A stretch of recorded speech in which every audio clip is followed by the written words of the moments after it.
আসসালামু আলাইকুম রহমতুল্লাহি ওয়া বারাকাতুহু। আলহামদুলিল্লাহ ওয়াসসালাতু ওয়াসসালামু আলা মান লা নাবিয়্যা বা'দা। আউযু বিল্লাহি মিনাশ শাইতানির রাজিম। বিসমিল্লাহির রহমানির রহিম। বাল্লিগু আন্নী ওয়ালাউ আয়া। আমার পক্ষ থেকে একটা হাদিস জানাতে লক্ষ্য করব। আজকের বক্তব্যের বিষয় হলো পরকালের শাস্তি সম্পর্কে।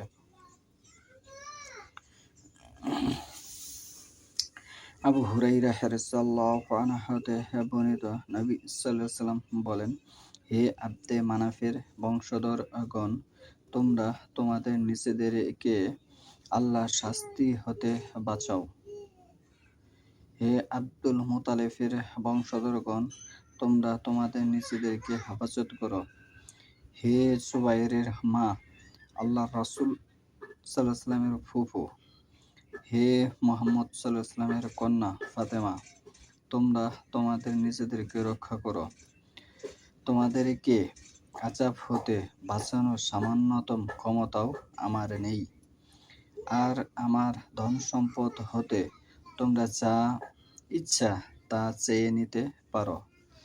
আর আমার ধন সম্পদ হতে তোমাদের যা ইচ্ছা তা তোমরা চেয়ে নিতে পারো।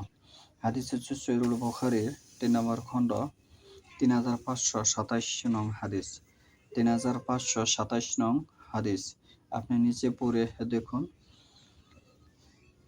নিচে পড়লেই হাদিস সম্পর্কে আপনার একটি ইসলাম সম্পর্কে জ্ঞান অর্জন হবে। তাছাড়া ইবনে মাজাহ হাদিসের শীর্ষে যে তলাবুল ইলম ফরজাত আলা কুল্লি মুসলিম, প্রত্যেক মুসলমানের সর্বপ্রথম ফরজ হচ্ছে ইসলামী জ্ঞান অর্জন করা।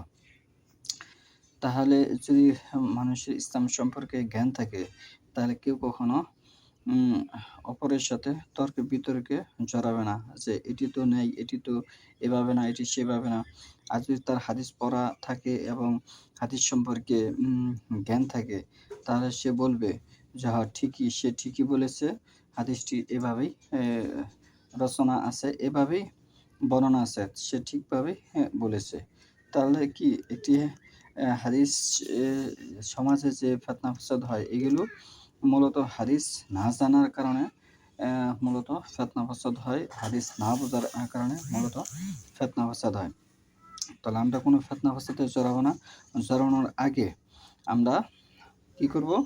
আগে হাদিস যাচাই করব, সে কোন জায়গা থেকে কথাটি বলেছে, হাদিসটা কিভাবে আছে, সে সঠিকভাবে বর্ণনা করছে কিনা, সঠিক কথা বলছে কিনা। তাহলেই এটি সত্যতা প্রকাশ পাবে। কারণ আমরা তো আল্লাহ রাসূল সাল্লাল্লাহু আলাইহি ওয়াসাল্লামকে ভালোবাসি, কিন্তু ভালোবাসতে বাসতে এমন পর্যায়ে চলে যাই, আমরা বেদাতের পর্যায়ে চলে যাই। সে বেদাতটা যেন না হয়, সেজন্যই এই কথাটি বলা।